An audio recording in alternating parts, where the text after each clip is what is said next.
구약의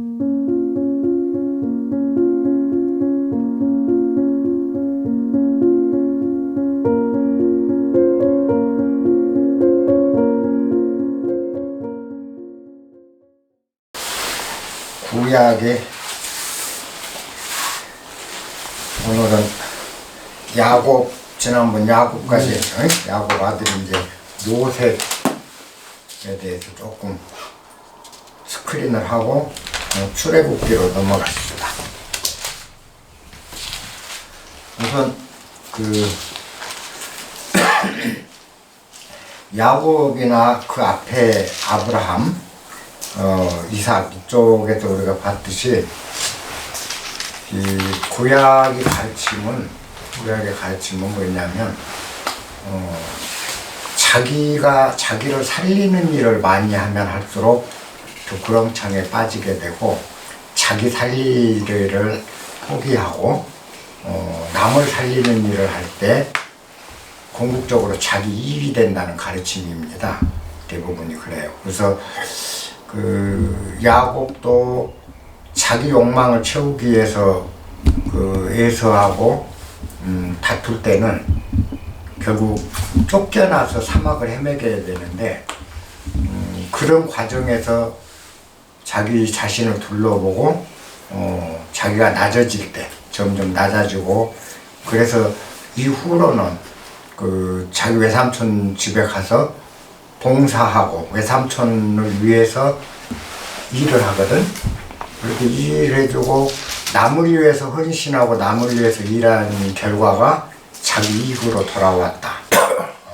그때 이제 신을 만난다. 하나님을 뜻이 뭔지를 알게 된다. 그게 야곱의 이야기였거든요. 근데 요셉도 마찬가지입니다. 요셉의 캐릭터를 잘 연구를 해보면 요셉은 어떻냐면 야곱이 자기 외사촌 누이들하고 결혼을 하잖아요. 근데 자기가 좋아했던 둘째 딸보다는 큰 딸 라헬한테서 레아한테서 아이들을 많이 낳아요. 그게 이제 6명을 낳게 되고, 자기가 좋아했던 둘째 딸 라헬한테서는 2명을 낳게 됩니다. 근데 막내가 요셉이었어요. 마지막으로 자기가 사랑하는 여자한테서 막내 아들이 요셉이 나오거든. 그러니까 얼마나 이뻐. 늙음하게 이제 막내 아들 하나 얻었는데 그것도 자기가 좋아하는 여자한테서 난 자식이니까 12명 자식들 중에서 요셉을 제일 아낀다고요. 그러다 보니까 아기 때부터 귀염둥이로, 그러고 애지중지하면서 키우고 오로지 그놈을 위해서만 뭘 해주는 거야. 그래서 그때 당시는 긴 팔 저고리를 입는다는 거는 굉장한 호사예요. 근데 요셉한테만 긴팔 옷을 해주는 거지. 그리고 최고의 옷을 대고 그놈한테는 야단도 안 치고 누가 뭐라 그러면 늘 요셉 편을 들어주는 거라. 야곱이. 그러다 보니까 아이가 이제 자기밖에 모르는 아이로 자라는 거예요, 요셉이. 그래서 형들을 항상 무시를 하고, 성경에 보면 그렇거든. 그러다가 벼베기를 할 때 밀 베면서 볕단이 이렇게 쌓아놓은 볕단이 꿈에 12개 자기 형들이 세워놓은 볕단들이 다 요셉 지가 세우는 볕단을 향해서 절을 한다.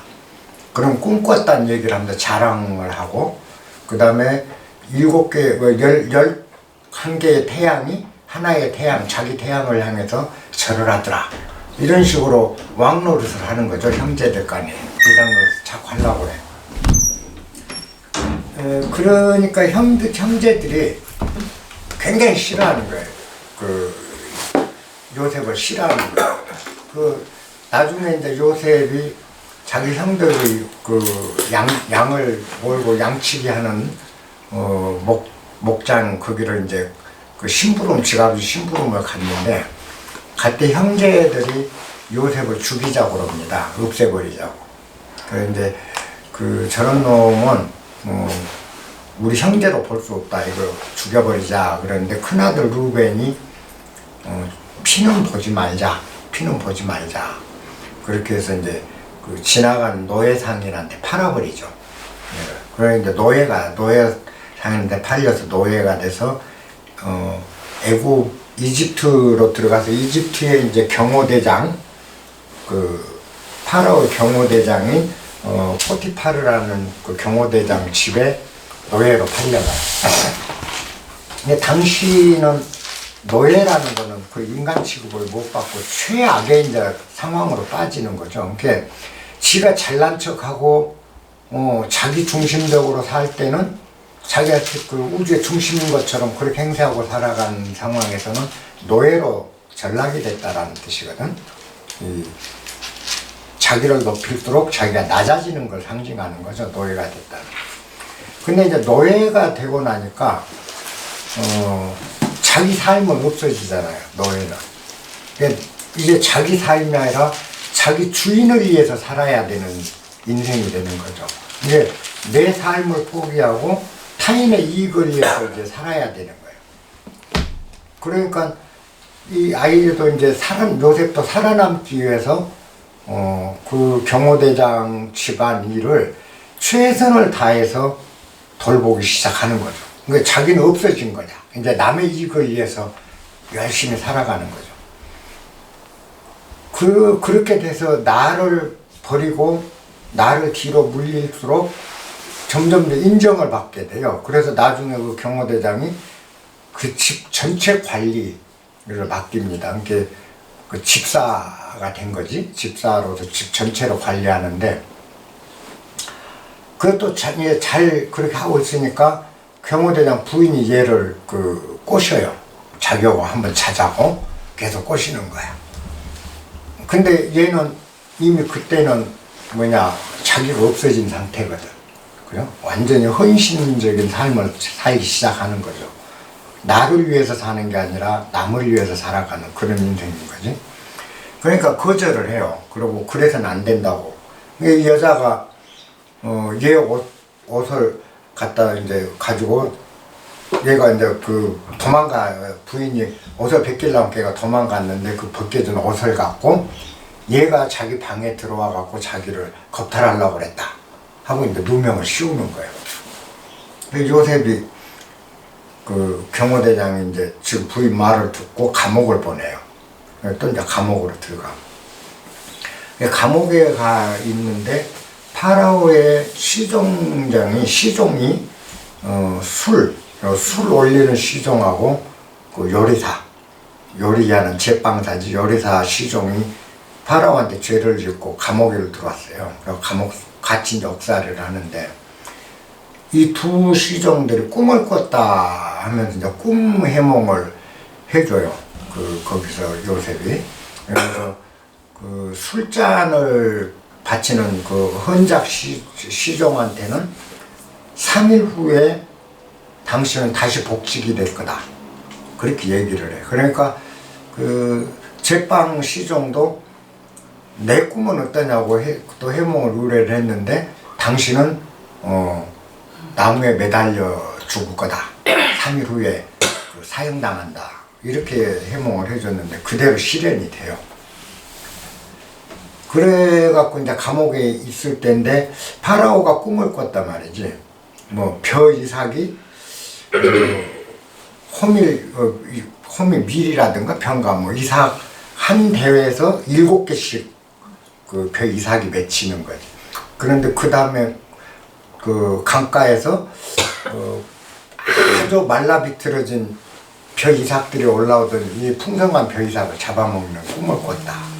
그리고 소가 그 아주 살찐 7마리 소가 처음에 나타났는데 나중에 빌어먹은 소가 이 소들을 잡아먹는 꿈을 꿨다. 이거 두 번을 꿈꾼 걸 파라오가 해몽을 의뢰하는데 아무도 해몽을 못해요. 그러니까 그 술잔 바치던 시종이 그 감옥에 있는 요셉이 꿈 해몽을 기가 막히게 자기를 했던 얘기를 하면서 걔한테 한번 해몽을 시켜보시죠. 그러니까 파라오가 요셉을 불러서 해몽을 받죠.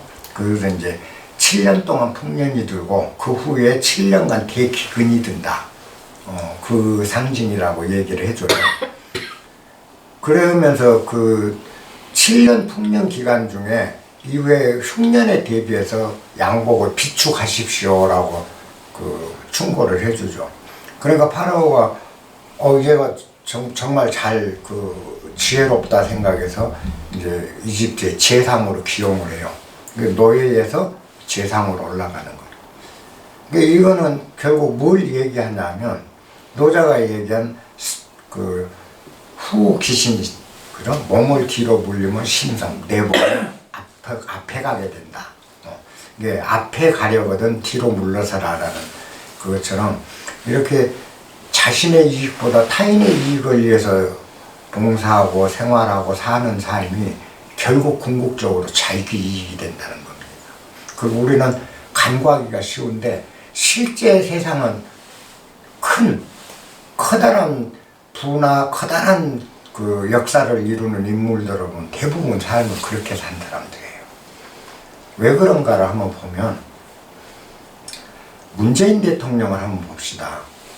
문재인 대통령이 대통령 되기 전에는 별 이름 없는 사람이에요. 근데 노무현 때 어쩌다 비서실장 한 정도에 불과했던 사람이죠. 근데 노무현 대통령이 죽게 되잖아요. 자살해서 죽게 되는데 이명박 정부에서 이제 그때 핍박받으면서 노무현이 죽게 된 거죠. 그때 노무현의 명예 또 노무현을 위해서 투쟁을 한 거죠. 자기 이익을 위해서가 아니고. 이게 그 사람을 대통령으로 만든 거라고. 요번에도 그 비슷한 게 생겼죠. 뭐냐. 이게 검사장, 검사 한동훈? 이 사람을 보면, 이게 검사장이에요. 윤석열 씨 밑에 있었어. 근데 그 사람이 윤석열이 핍박받을 때 같이 핍박받는데 끝까지 자기보다는 윤석열을 위해서 발언을 하고 윤석열 편에 서서 자기 이익을 접고 윤석열 이익을 도모하는 데 힘을 써요. 그 결과는 이 사람이 파격적인 발탁이 되는 거죠. 만약 이 사람이 자기 이익이나 자기 명예나 자기 출세를 위해서라면 윤석열을 버렸어야 돼요. 그러니까 나를 버리고 타를 위하는 것이 결국은 내 이익이 돌아온다는 게 노자의 가르침인데 성경 구약의 가르침들이 대부분 그렇습니다. 그 캐릭터들의 역할을 보면 자기 이익을 도모했을 땐 항상 구렁텅이에 처박혀요. 야곱이 그랬고 요셉이 그러고 가인이 그랬고 또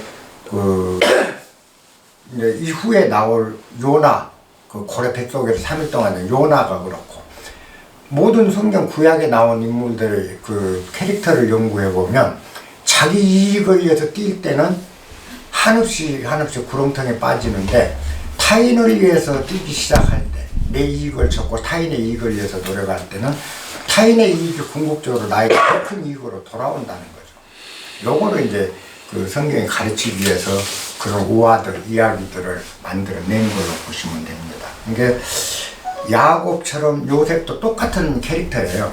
그리고 이 야곱과 요셉의 캐릭터가 그대로 옮겨진 것이 예수라는 캐릭터로 옮겨집니다. 근데 예수는 결국 야곱의 후신이에요. 그래서 예수의 이야기, 예수의 행적이나 예수의 이야기가 만들어진 거는 원형이 야곱의 이야기. 야곱이나 요셉을 원형이고 그 원형을 후대에 예수라는 실존 인물인데 그 사람의 여러 가지 이야기를 사적을 만들어 붙인 거죠. 그게 예수의 일대기가 됩니다. 요거 잘 이해를 하죠. 그래서 예수도 결국 뭐냐. 항상 남을 위해서 사는 것이고 그걸로 인해서 마지막에 부활이 일어나는 부활이란 건 구원이잖아요. 그죠? 타를 위한 삶이 구원으로 이르는 절차거든. 예수의 캐릭터가 결국 요셉과 야곱의 캐릭터에서 비롯됐다라고 보시면 돼요. 그래서 간단히 이제 같은 야곱이나 요셉이나 같은 유형이기 때문에 요셉은 크게 많이 이야기를 안 해도 될 것 같아요. 그리고 이제 출애굽으로 이제 모세로 넘어가 보십시다.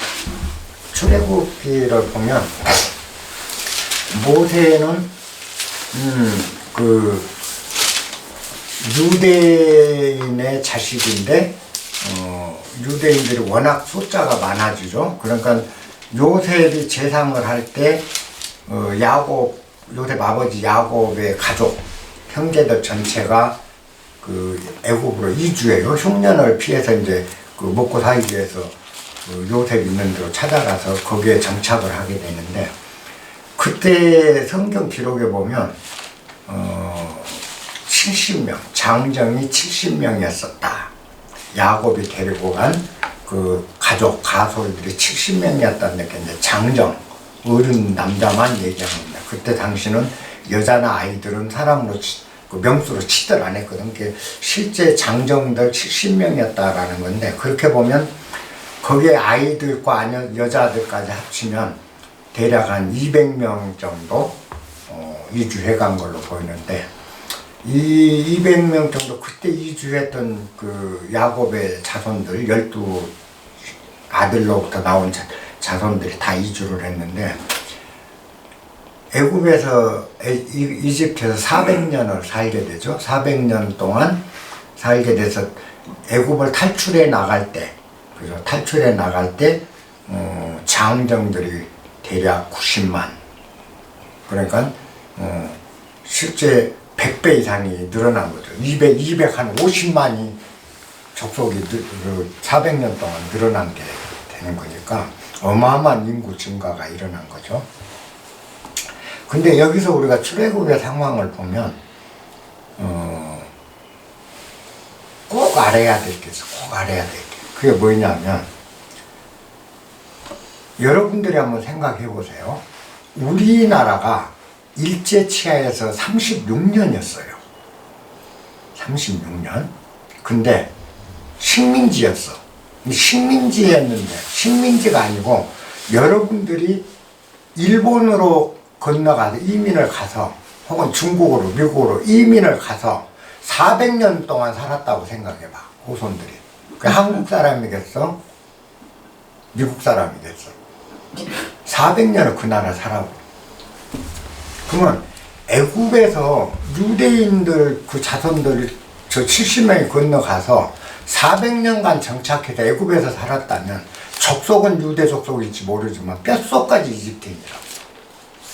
모든 문화, 풍속, 생활 습속, 사회적인 모든 게 이집트화 된 사람들이지, 이거는 이집트 그 유대의 정통성이나 유대인들의 어떤 정체성이 유지된다라는 건 불가능한 얘기예요. 400년이라면.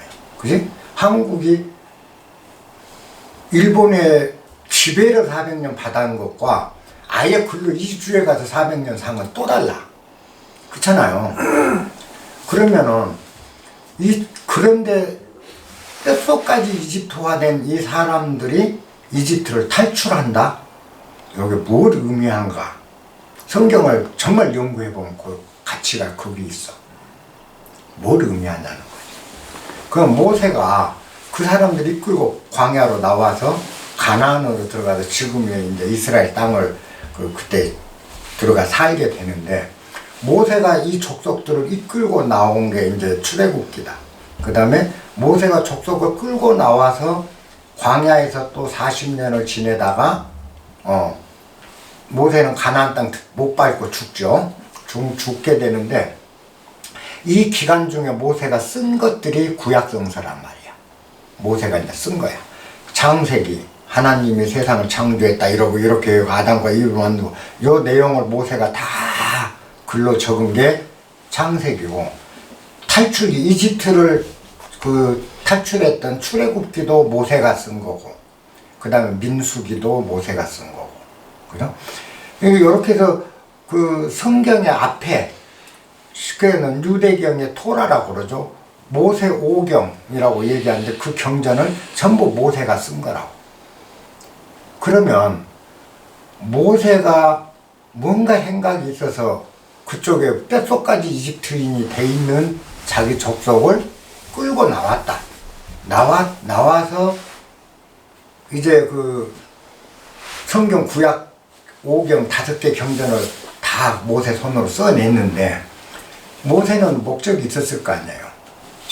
유대 족속들을 새로 세우겠다는 목적이. 그러려면 유대인들의 정체성을 확실하게 살릴 수 있도록 각색을 하고 내용을 소설 쓰듯이 문화를 만들어내야 될 필요가 있다. 이데올로기를 만들어야 되는 거예요. 국가 통치 이념이 될 수 있는 거예요. 민족성을 살리는 그런 각도에서 모든 경전이 써졌다 앞에. 그러면 출애굽기 역시 10가지 재앙을 그 기적을 막 발휘해가지고 애굽 땅에서 탈출해 나가잖아.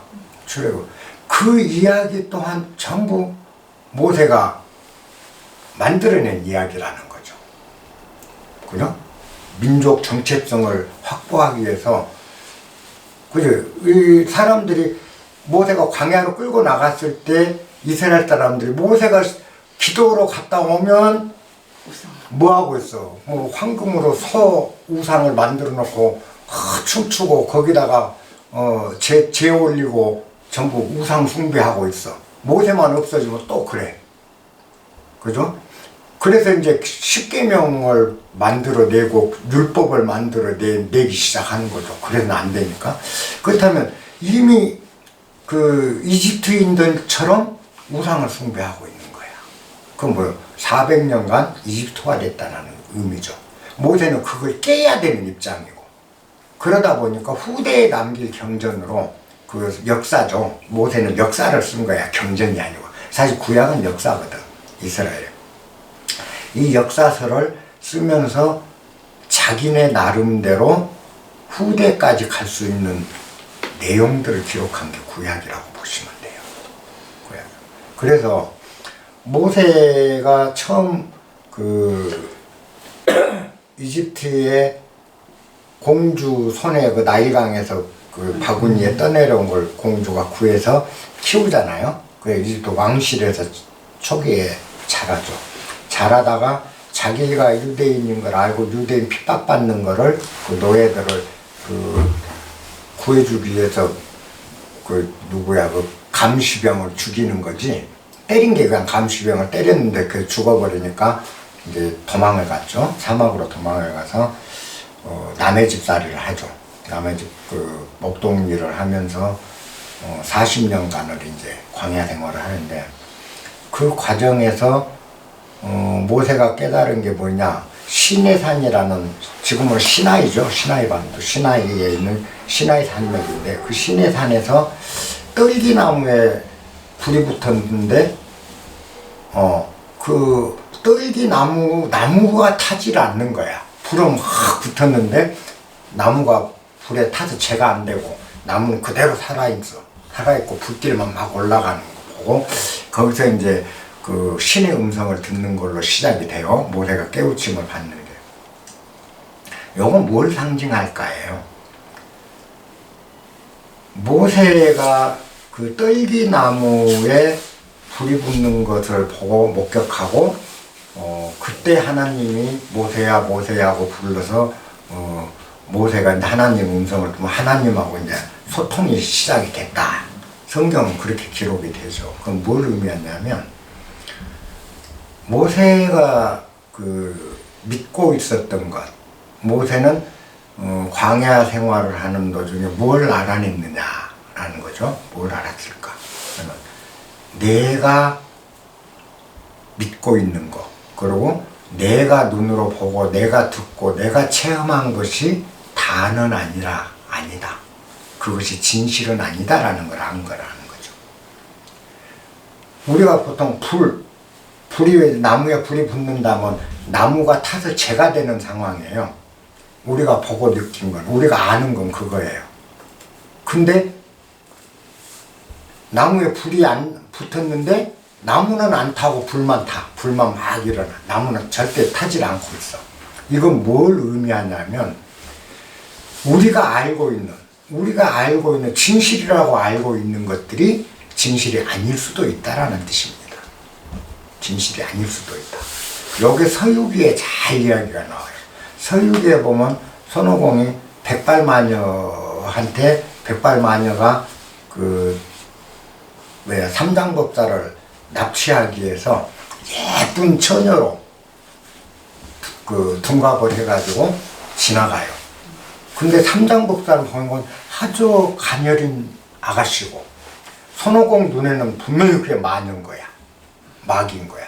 그러니까 손오공이 그 마귀를 때려 죽여요. 그 처녀를 두들겨 죽이니까 이 마귀가 처녀 몸만 딱 벗어놓고 마귀는 도망가 버려.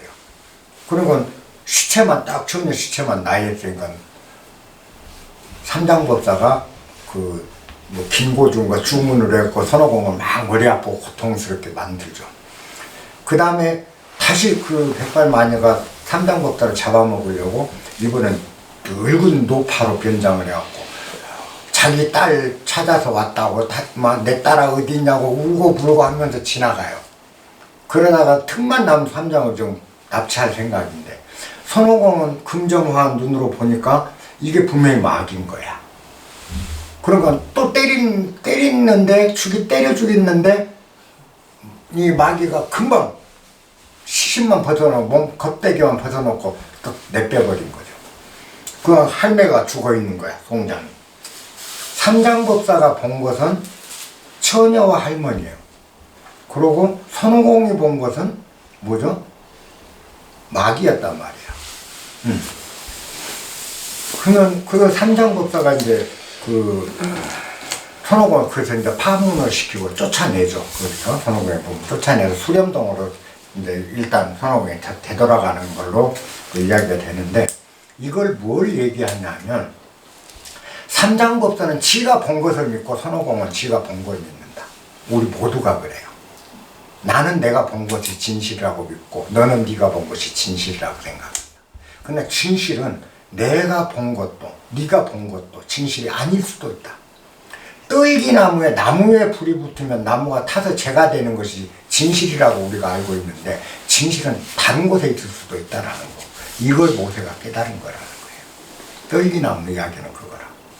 아까 우리가 믿는 것, 우리가 알고 있는 것이 진실이라고 우리는 항상 왜 내가 경험했으니까, 내가 겪었으니까, 내가 봤으니까, 내가 귀로 직접 들었으니까 이것이 사실. 근데 실체적 사실은 전혀 다를 수가 있다라는 거예요. 이걸 우리가 간과하기 때문에 독선과 아집과 다툼이 일어나.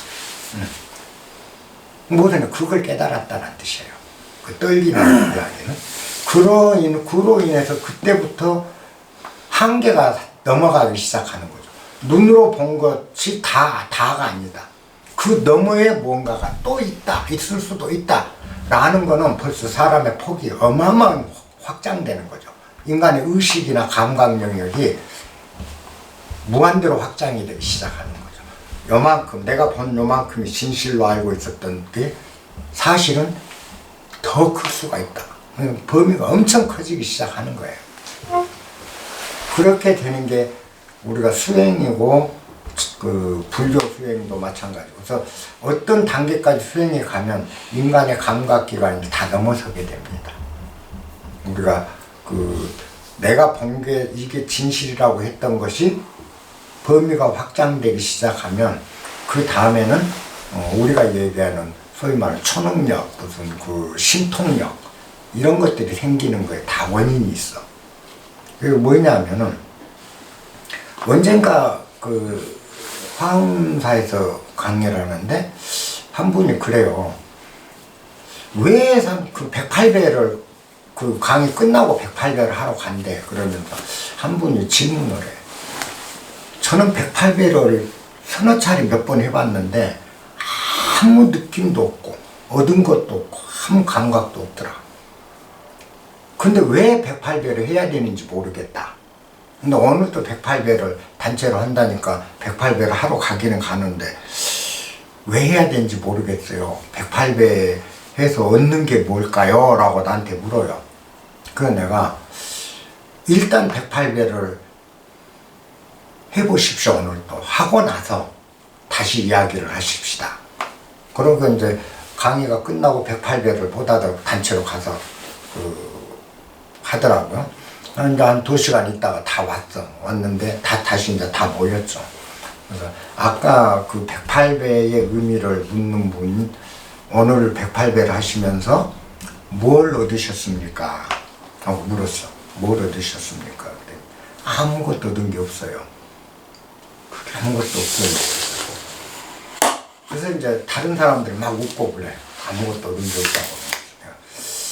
아무것도 얻은 게 없는 게 아니라 아무것도 얻은 게 없다는 걸 얻으셨네요.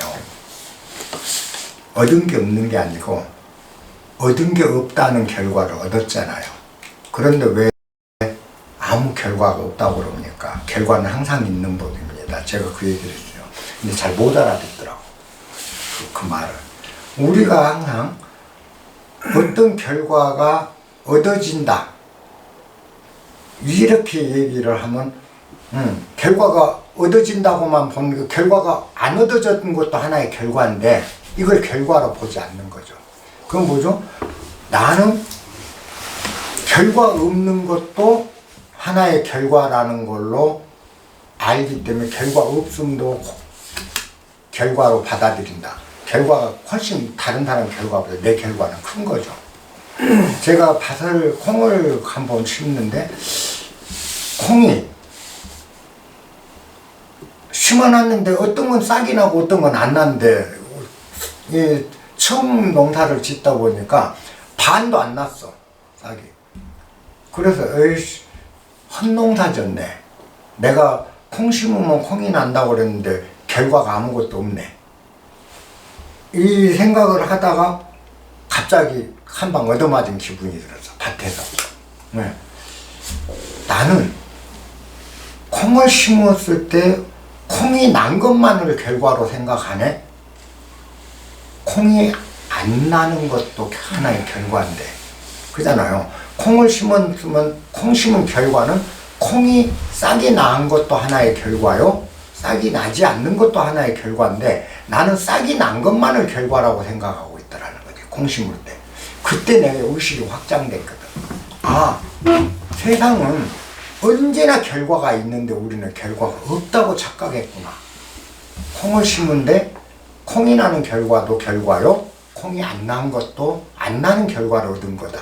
그럼 나는 콩 심고 나서 모든 결과를 얻었는데 난 것만 결과라고 제가 착각했구나. 아, 세상은 결과 없는 일은 없다. 이렇게 됐어요. 그 후에 어느 분이 우리 집에 와서 음식을 먹는데 내가 요리를 해서 주니까 맛있게 해서 아무 맛이 없어. 아, 맛없네. 그래. 이 세상에 맛없는 요리 음식은 없습니다. 맛없는 것도 하나의 맛이잖아요. 그 맛으로 드세요.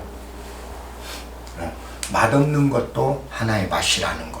그럼 내 의식은 굉장히 확장된 거예요. 다른 사람 의식보다 커요. 우리는 무슨 소리가 안 들릴 때 조용하면 아무 소리 없다 그래요. 아무 소리도 안 들린다. 어떻게 우리가 아무 소리도 안 들리는데 아무 소리도 안 들린다는 걸 알죠? 우리는 들리는 것만은 듣는다고 생각하는데 사실은 우리는 안 듣는 것도 듣거든요. 아무것도 안 들린다는 걸 내가 아는 것은 아무것도 안 들리는 걸 듣고 있기 때문에 아무것도 안 들린다는 거죠. 그걸 아는 거. 그러면 아무것도 안 들린다라는 건 바로 그걸 아무것도 안 들린 거다라고 내가 얘기한다는 건 아무것도 안 들리는 걸 내가 듣고 있기 때문에 아무것도 안 들리는 걸 알잖아요. 결국 내 청각 능력은 아무것도 안 들리는 것마저 들을 수 있는 청각으로 확장된 거죠. 나의 청각. 그죠? 여기 확장된 의식이. 그렇게 한없이 확장되기 때문에 나중에 그게 커지기 시작하면 이른바 신통력, 천이통, 천안통이라는 신통이라는 게 그런 곳에서 나오기 시작하는 거예요. 이렇게 보시면 돼요. 이게 아까 그 모세가 떨기나무에 불이 붙었는데 나무가 안 타는 광경을 보면서 안 탈 수도 있다 라고 했을 때는 불은 모든 걸 태워버린다는데 불은 모든 걸 태우지 않는 것도 있다라는 걸로 확장이 되는 거죠. 이러면서 이제 의식이 크게 확장됐다는 게 모세의 깨달음이라고. 그로 인해서 모세에게 생긴 게 뭐죠? 애굽을 탈출할 때 10가지 기적을 행해서 탈출하는 그 기적들이, 능력이 그런 곳에서 이제 나오기 시작한다.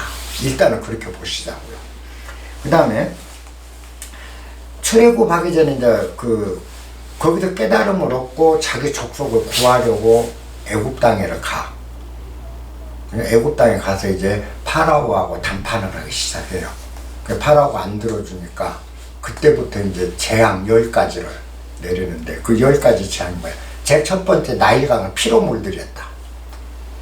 나일 강물이 붉은 피물로 변했다. 두 번째, 개구리가 엄청나게 많이 일어나. 개구리 소동. 그 아론이 먼지를 휙 하늘로 던지자 그냥 그 먼지 하나를 하나를 다 개구리로 변해갖고 나일강에서 어마어마한 개구리가 뛰어올라가 왕궁도 인가고도 길도 안 보이고 전부 개구리로 덮였다. 세 번째가 모기 파동. 그때 파라오가 또 안 들어주니까 이번엔 모기를 그냥 온 천지가 모기로 뒤덮였다. 그 다음에 등해, 그죠? 소, 모든 짐승의 등해가 막 생겼다. 그 다음에 이제 가축들의 그 질병, 모든 가축이 병에 걸리고, 그 다음에는 모든 사람과 가축의 종기, 그죠?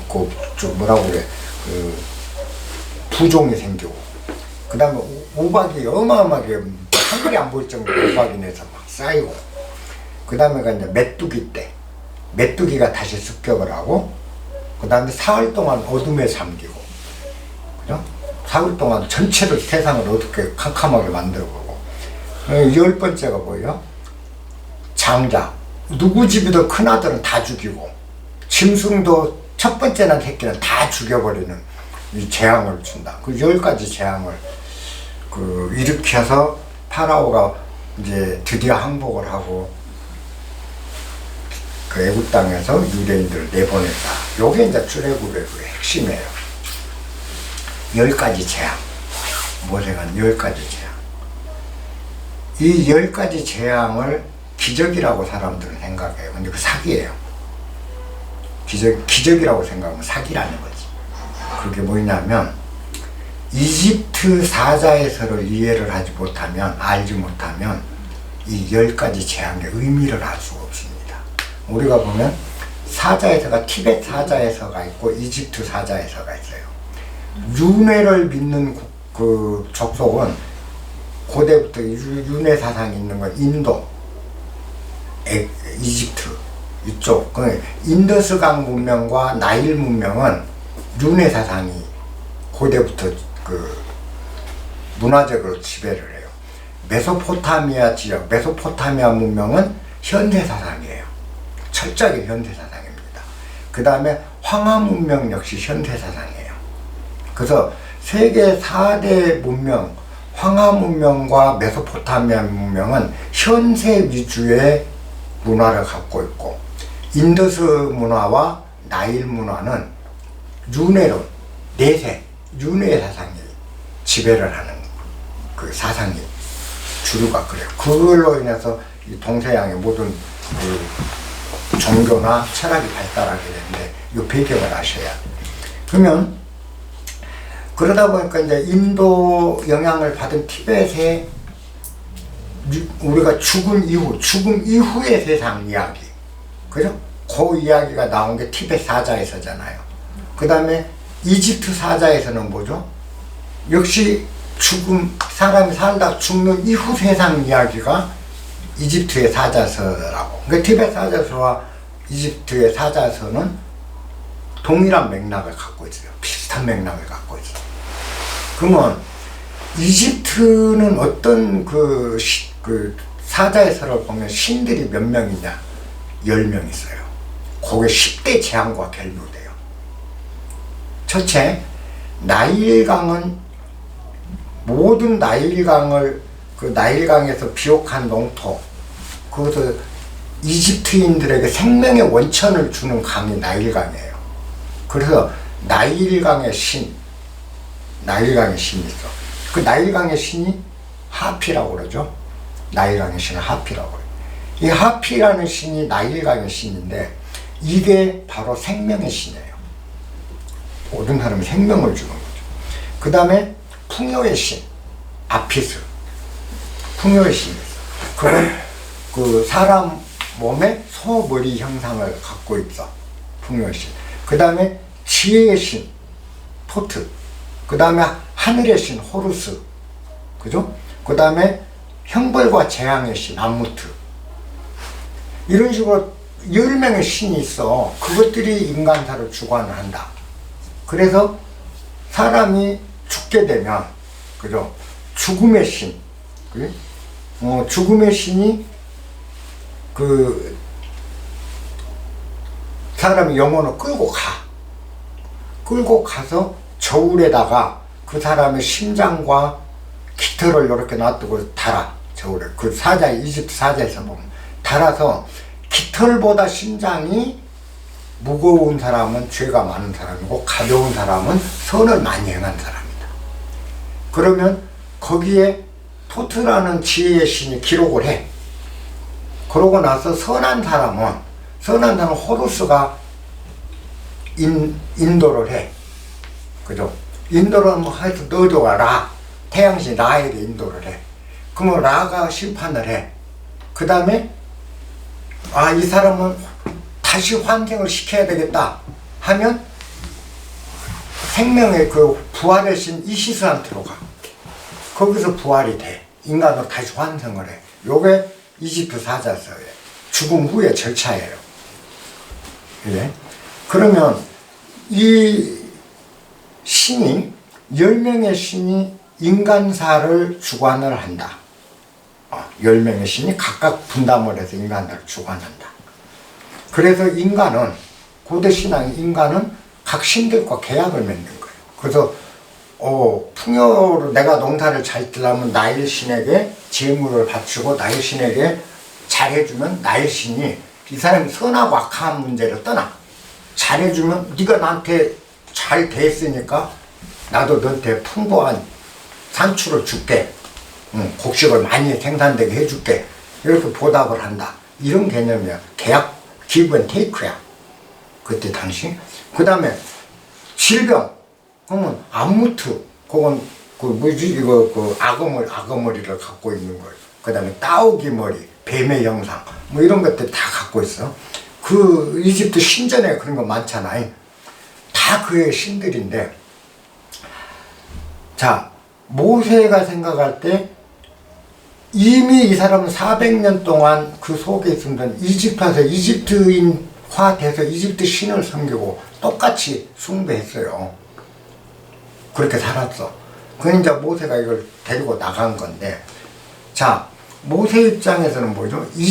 내가 믿는 여호와 하나님의 힘이 이집트의 10명의 신을 다 이길 수 있다. 이겼다.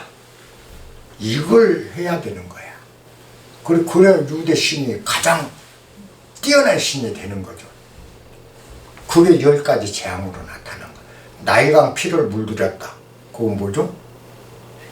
나일강이란 생명을 우리가 부여하고 지탱해주는 하피를 두들겨 팼다는 얘기 아니에요. 여호와 하나님이.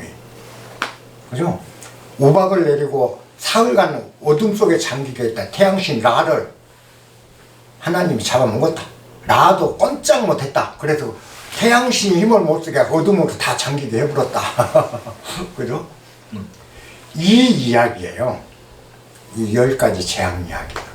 그래서 이집트 사자에서를 모르면 성경의 출애굽기에 나온 10가지 재앙의 의미를 알 수가 없는 거예요. 그러니까 우리가 이 인문학적으로 검토를 해봐야 돼요. 그러면 모세가 후대의 성경에 그렇게 이긴 것으로 각색을 해서 그런 소설을 다 써서 하나의 경전화 시켰던 거는 실제 모세가 기적을 행해서 그랬을 수도 있어요. 그렇게 다 했을 수도 있어. 그렇지만 아닐 수도 있고. 어쨌든 요거는 그 이야기는 출애굽기 10가지 재앙 이야기는 이집트 신을 유대 신이 훨씬 우수해서 10명의 신들을 각각 개박사를 냈다 라는 걸 입증하고 그걸로 유대인들이 자부심을 갖게 만든다. 자기들이 선민이라는 거. 그게 시오니즘의 시작인 거죠. 이 이야기들이 짜여진 게 출애굽이라고 보시면, 출애굽을 여러분들 집에 가서 잘 읽어보시고, 그 다음에 그 자료를 찾든 뭘 하든 해서 이집트 사자에서도 한번 쭉 스크린을 해보세요. 그러고 그것과의 재앙을 결부시켜보면 너무 정교하게 나와요. 아, 이거는 정말 그렇다. 다 이 이야기구나. 그랬는데도 그렇게 이겨서 탈출을 해서 밖에 갔는데도 유대 그 광야에 나가서도 이 사람들은 끝까지 중간에 소도 섬기고 염소도 만들어 놓고 섬기고 따오기 머리 뭐 금붙이 폐물 다 녹여갖고 우상을 만들어 놓고 섬긴다. 그건 뭐냐? 10명의 각각의 신은 형상이 있는 신이잖아요. 아까 그랬잖아요. 나일의 신, 그 다음에 그 뭐냐 태양신, 라는 태양의 형태, 그죠? 그 부엉이 독수리 머리에 사람 몸, 호루스, 그 위에 태양, 요게 라. 이렇게 전부 형상이 있죠. 우상이죠. 형상이 있다는 거. 근데 기독교 신은 형상이 없는 신이잖아요. 우상 섬기지 마라. 나중에 요 10명의 신의 이야기, 우리는 이집트 그런 게 아니다. 우리 신은 그걸 초월한 신이다. 라는 모세 사상이 투영된 게 10계명에 나 이외의 신을 섬기지 마라. 우상을 섬기지 마라. 그죠? 우상 섬기지 마라. 10계명이 그렇게 해서 나오기 시작하는 거야. 그러면 우리가 보면 그리스 로마 신도 형상 있는 신이에요. 그죠? 그리고 오곡을 주관하는 신, 전체 신들을 지휘하는 신, 바다의 신, 뭐 포세이돈, 무슨 신, 다 구분돼 있잖아요. 그죠? 형상이 있는 신들이고. 근데 유대에는 하나님은 이름도 없고 형상도 없다. 우상을 섬기지 마라. 형상화시키지 마라. 모세가 만들어낸 정말 기가 막힌 이데올로기가 되는 거죠. 유대인들. 그걸로 인해서 유대인들이 지금까지도 2000년 동안 국가가 없이 떠돌이 생활을 했는데도 유대인들이 결집될 수 있었던 건 그와 같은 이데올로기를 모세가 만들어서 유대인에게 심어놓은 거죠. 인문학적으로는 기가 막힌 일이에요. 정말 가치가 있는 겁니다.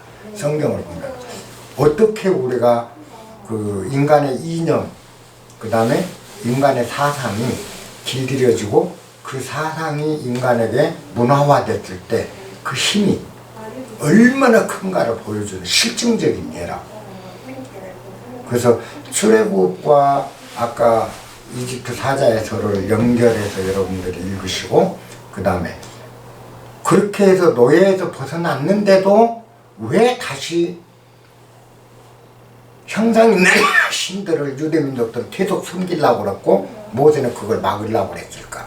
그만큼 유대라는 그 민족성이나 민족 정체성은 이미 완벽하게 사라진 상태였다는 거죠.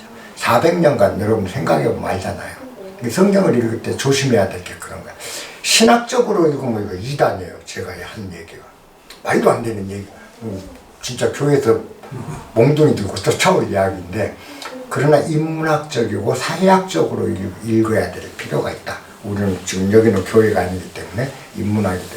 그렇게 봤을 때는 정확한 게 우리는 그 내용은 알고 가야 된다. 이게 왜 그랬는지. 그리고 그때 당시 이 출애굽 당시에 파라오가 누구였냐? 여러 가지 이세를 있지만 그 유명한 람세스, 그죠? 람세스 2세를 보통 그 출애굽 때 파라오로 보고, 람세스는 위대한 군주였어요. 그런 사람은 그렇게 이렇게 여기 성경에서 뭐 우매하고 이상한 그런 데서 휘둘리는 이런 사람은 아니라고요. 아시리아, 히타이트족하고 전쟁에서 끝까지 버티고 이겼던 사람이 람세스거든. 역사적으로 정말 그 군주인데, 유명하고 현군 중에 하나인데, 여기 나온 건 아주 악독하고 그 뭐랄까 꽉 막힌 왕으로 나오잖아요. 그래갖고 홍해에 빠져 죽어본 걸로 나오잖아요. 그 쫓아가다가 바다 갈라고 다 합쳐져서. 람세스 그렇게 안 죽었잖아요. 이게 결국 우리가 이 성경의 출애굽기는 역사적인 사실을 조금만 있었던 걸 살을 붙여서 교훈적인 이야기로 만든 것인 것이지, 예수 이야기도 마찬가지입니다. 요셉의 이야기, 아브라함의 이야기, 창세기, 모든 것들이 실존의 홍수 이야기도 제가 그때 얘기했잖아요. 대홍수라는 거, 고대의 지구상에 일어난 대홍수는 동서양이 어디나 다 있는 이야기인데, 그 이야기에다가 이걸 삽입했다.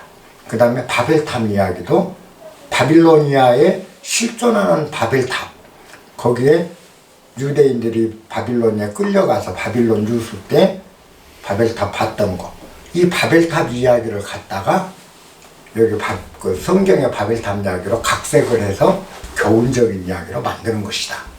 그럼 전부 그래요. 그래서 모세의 출애굽도 역사적 사실이냐 아니냐 정말 오묘한 이야기예요.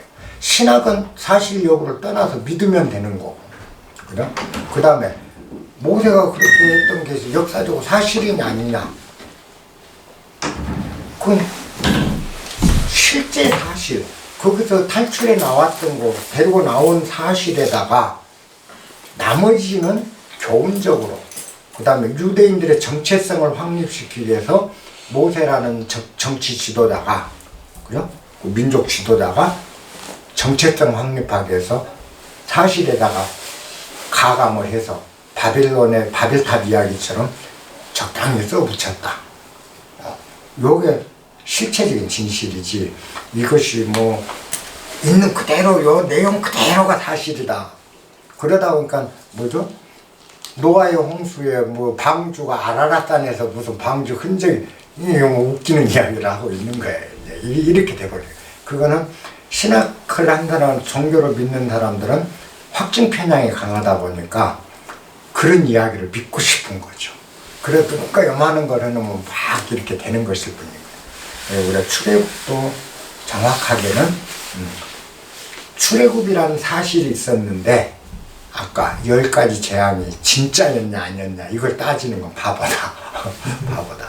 그걸 따지려고 할 게 아니라 이집트 사자에서를 보면 모세가 왜 10가지 재앙을 내렸는지, 각각의 신의 영역이거든요. 10가지 재앙. 그것을 타파했다. 그 정도로 우리 민족이 믿는 신이 위대하고, 그 신의 자손, 신이 직접 아담과 하와를 만들어서 우리한테 줬는 우리 선민, 신의 자손인 우리 민족이 얼마나 우수성이냐. 우리 민족의 꼭대기까지 가면 우리 민족의 신은 어디 있죠? 단군에서 그냥 환웅으로 가잖아요. 하나님, 환인으로. 그것이 유대인들도 자기 종족의 끝은 어디로 가냐? 천지 하나님한테 있다. 우리는 하나님 자손이다. 자들하고는 틀리다. 저 태양신의 자손, 그 이집트 태양신의 자손이지만 그거 우리는 태양신마저도 이기는 하나님이 우리를 보호하는 분들이다. 우리는 그 자손이다. 요거 정체성을 확립시켰던 거죠. 왜? 민족성이 사라졌습니다. 자기네 유대족이지만 400년간 이미 남의 나라에서 모든 문화적으로 이집트와 배운 거지. 그게 무슨 뭐 어디 있을 거겠어요. 상식전에서 생각하면 금방 보이거든.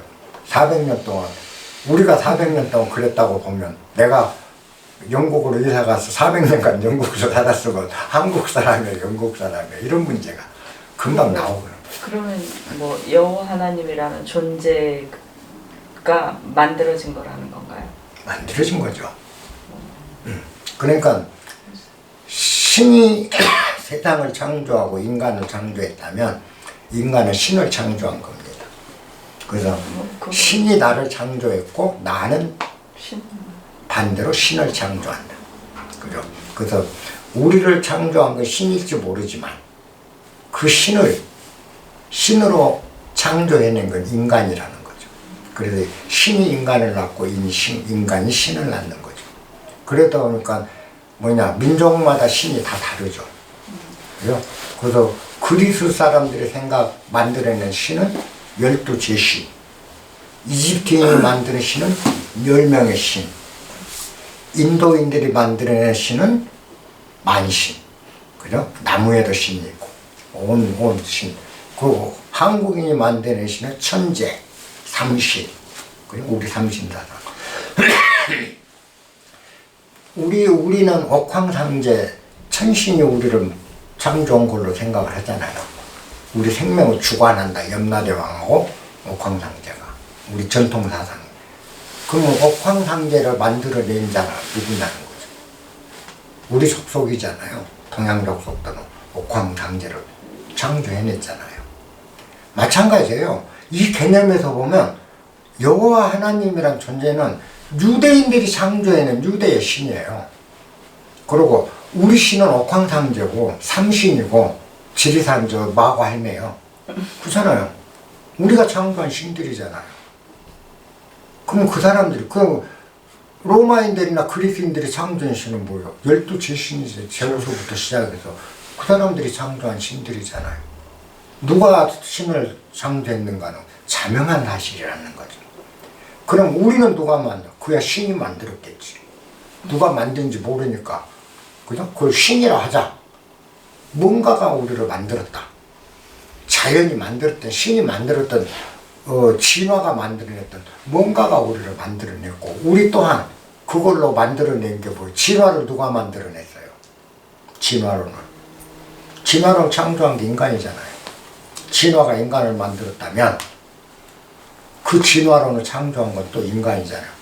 신이 인간을 만들었다면 그 신을 창조한 게 인간이잖아요. 그래서 언제나 신과 인간은 서로가 서로를 창조하는 관계. 진화로 인했던 창조로 인했던 관계가 없다는 거죠. 과학이 됐든. 과학이 인간을 만들었다면 과학은 누가 만들었어? 인간이 만들잖아요. 언제나 반대급부입니다. 우리가 이걸 놓치니까 맹목적인 신앙이 돼버리는 거예요. 신에 대해서 종속돼 버리고 신에게 맹목적이 되는 거예요. 자, 유대인들의 이 성경의 신은 뭐냐? 아까 이집트의 신, 그리스 로마의 신은 기브 앤 테이크예요. 인도의 신도 기브 앤 테이크예요. 근데 성경에서 나오는 이 신은 계획의 신이에요. 모든 게 신의 계획이야. 우리가 악을 행하는 것도 신의 계획에 의해서 우리가 악을 행해. 그로 인해서 하나님의 뜻이 뭔가를, 하나님의 의지야. 모든 게. 인간의 의지는 없어요. 그잖아요. 모든 게 하나님이 계획한 거예요. 파라오가 아주 안 내보내고 그냥 핍박을 하고 절대 해방 못 시켜고 그 내일 나가 했다가 다시 걷어들이고 이렇게 만든 것도 하나님이 강팍하게 만들었다. 그것도 하나님의 계획이라는 거지. 유대민족을 더 단합시키기 위한 하나님의 계획이었다. 모든 게 하나님의 계획에 의해서 인간을 움직이는 존재다. 이게 유대 사상이고 이게 하나님 사상이라는 거. 그리고 그 외에 인더스 문명이나 나일 문명이나 메소포타미아 문명은 그렇지 않다는 거죠. 기브 앤 테이크죠. 계획이 아니다. 근데 나중에 12제신들 로마가 그 멸망할 무렵에 12제신들을 버리고 기독교를 예수님 그 기독교를 받아들이면서 이제 하나님 12대신 하나님과 대치되죠. 로마의 막강한 교황청 힘이 전 세계를 그때 지배를 하기 시작한 거죠. 그러다 보니까 이제 뭐죠? 모든 것들이 신의 계획에 의해서 됐다. 됐잖아요. 역사 우리 다 알잖아요. 어떻게 흘러왔는지. 그래서 성경은 신학적으로는 전혀 달리 그냥 기적은 기적대로 믿고 그런 건 그렇다라고 보시면 되고, 우리가 인문학적으로는 뭘 배울 것이냐, 그 다음에 이 속에서 우리가 찾아내는 알개미는 무엇이 될 것이냐, 그리고 그것들이 우리에게 우리는 우리 삶에서 어떻게 적용할 것인가, 이게 이제 되는 거죠. 그러면 이런 그 출애굽에서 우리가 알아낼 수 있는 것, 그리고 우리가 삶의 지침으로 받을 수 있는 것 뭐냐? 네가 알고 있는 것, 네가 본 것, 네가 들은 것이 다라고 하지 말라. 다라고 하지 마라. 그 외에 네가 아직 모르는 분야는 더 많은 것이 있다. 더 많은 것이 있다. 아까 그런 이런 기적이 진실이냐 아니냐는 따질 필요가 없다. 왜? 우리의 인간이 알고 있는 한계를 넘어서면 그보다 더 신비한 일도 얼마든지 일어날 수 있다. 그죠? 요걸 우리는 확장을 해라는 거죠. 우리 의식을. 요게 그 출애굽에서 우리가 배워야겠죠. 의식을 확장해라. 그리고 이게 사실이라고 믿고 안 믿고 문제가 아니라 인간의 의식이 확장되면 되는 만큼 세상은 더 많은 것들이 창조되기 시작한다. 그리고 우리 의식이 컴퓨터라는 걸 누가 생각해냈을까요? 컴퓨터가 옛날에 아무 생각을 못했을 때는 컴퓨터가 지금 그걸 우리 의식이 확장돼서 컴퓨터를 생각해낸 순간 컴퓨터가 나왔잖아요. 누가 가상 공간이라는 게 있으리라고 생각했나요? 공간하면 현실 공간이 무슨 가상 공간이 어디 있겠어요? 그런데 지금 컴퓨터라는 우리는 존재하지 않았던 가상 공간이 너무나 뚜렷하고 너무나 실감 있게 너무나 우리가 활용하고 있잖아요. 가상 공간. 이 가상 공간은 어디서 나왔을까? 우리의 의식이 확장되면 공간도 시간도 모든 게 확장되는 새로운 것들이 나타난다. 근데 네가 본 것, 네가 아는 것, 네가 느낀 것, 네가 만진 것만이 다라고 생각하고 거기에 집착하고 그 고집을 버리지 않는다. 내가 봤으니까 양보 못해. 이게 진실이야. 내가 만져봤는데 안 그래. 절대 이럴 필요가 없다라는 거. 내가 만져봤어도 또 다른 게 있다. 만져도 내가 만질 때와 네가 만질 때 감각이 다르다. 요게 우리가 그 출애굽을 읽으면서 여러분들 꼭 머릿속에 담으셔야 돼요. 집에 가시면 출애굽기를 찬찬히 한번 읽어보세요. 시간 난 대로 한 번에 다 안 돼요. 이게 읽을 게 꽤 많아요. 그러면서 아까 의식의 확장이라는 측면하고 결부를 지어보세요. 우리가 물과 돌은 질감이 전혀 다르죠. 그래서 돌을 만지면 딱딱하고 물은 굉장히 부드러워요. 근데 물속에서 오랫동안 이렇게 몸에 힘을 딱 풀고 완벽하게 이완한 상태에서 물을 쫙 느껴보셔야 돼. 물속에서 쭉 느끼다가 물의 감촉을 아주 민감하게 느끼다가 돌멩이라는 딱 물속에 있는 돌멩이나 손에 딱 쥐고 한 손은 안 쥐고 요놈 쥐고 물하고 이렇게 한번 질감을 가만히 비교를 해보세요. 전혀 차이가 없어요. 얼마나 돌이 부드럽고 물처럼 이걸 우리 의식이 속임수가 얼마나 많은지 몰라요. 요걸 수없이 내가 실험을 했고 여러 사람을 그 캠프 젊은 아이들 캠프 할 때도 우리의 감각이 얼마나 속임수가 많은지 대표적인 사례로 물의 질감과 돌의 질감이 같은지 다른지 느껴보라. 그러면 물속에서 실험을 해줘. 다 하나같이 10분이 안 돼서요 똑같아요 라고. 물의 부드러운 만큼이나 돌도 부드럽고 정말 물하고 구분을 못 하겠네요. 이렇게 얘기를 해요. 근데 이렇게 얘기하면 사람들이 안 믿어. 근데 실제 물속에서 흐르는 물속에 요 피아골이나 이런 데서 몸 다 안 들어갈 두 손 딱 물속에 한참 담그고 물 흐름을 가만히 눈 감고 느끼다가 돌 하나 집어서 이렇게 손에 쥐고 요 손은 물을 쥐고 요 상태에서 질감이 느낌이 같은지 아닌지 실험해보면 다 알아요. 그만큼 우리 감각이 엉터리가 많아. 그러니까 이렇듯이 내가 알고 있는 것이 진실이다. 여기에서 우리가 조금 한 발 물러서는 게 요거를 알려준다. 창세기나 출애굽기가. 출애굽의 최고 핵심은 그거라고 여러분들이 보시면 돼요.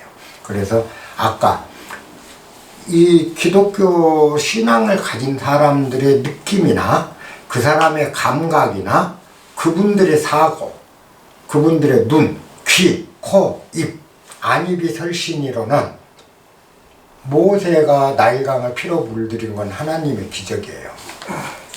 절대 양보할 수 없는 기적이에요.